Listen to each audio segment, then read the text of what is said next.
ಸಮಸ್ಯೆ ಇತ್ತು. ನಾವು ನಮ್ಮ ಘೋಷಣಾ ಪತ್ರದಲ್ಲಿ ಹೇಳಿದ್ವಿ 370ನೇ ವಿಧಿಯನ್ನ ನಮ್ಮ ಸರ್ಕಾರ ಬಂದಾಗ ನಾವು ತೆಗಿತೀವಿ, ಕಾಶ್ಮೀರ ನಮ್ದಾಗುತ್ತೆ.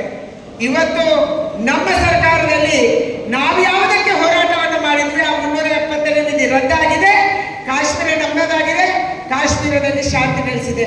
ಅಂದ್ರೆ ಯಾವುದು ನಾವು ಹೇಳ್ತೀವಿ ಅದರಂತೆ ನಾವು ನಡ್ಕೊಂಡಿದ್ದೀವಿ. ಬಡವರ ಕೆಲಸ, ಗ್ಯಾಸ್ ಇಲ್ಲದವರಿಗೆ ಗ್ಯಾಸು, ವಿದ್ಯುತ್ ಇಲ್ಲದವರಿಗೆ ವಿದ್ಯುತ್ತು, ಶೌಚಾಲಯ ಇಲ್ಲದವರಿಗೆ ಶೌಚಾಲಯ.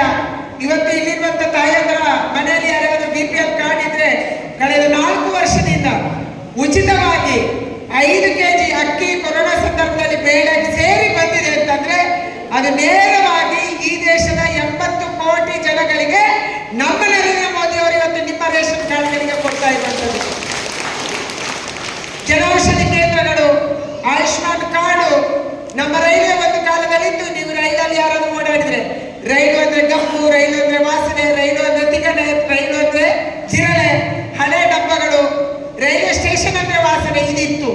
ಆದ್ರೆ ಇಡೀ ರೈಲ್ವೆ ವ್ಯವಸ್ಥೆಯನ್ನ ಬದಲಾವಣೆ ಮಾಡಿ ವಂದೇ ಭಾರತ್ ಅಂತ ಟ್ರೈನ್ ಕೂಡ ನಮ್ಮ ದೇಶದಲ್ಲಿ ಓಡಾಡಬಹುದು ಅನ್ನುವಂತ ವಿಶ್ವಾಸವನ್ನು ಕೊಟ್ಟವರು ಇವತ್ತು ನಮ್ಮ ಪ್ರಧಾನಿ.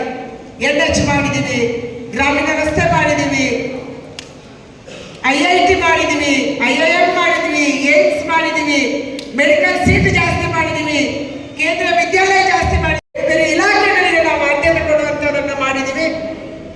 ಮೋದಿಯವರ ಕಾಲದಲ್ಲಿ ಅಂದ್ಕೊಂಡದನ್ನು ಮಾಡೋಕ್ಕೆ ಸಾಧ್ಯ ಆಗಿದೆ. ಮೋದಿಯವರು ಹೇಳಿದ್ರು, ಇದು ಯಾರು ಮಾಡಿದ್ರು? ಜನರನ್ನು ಕೂಗಿದ್ರು,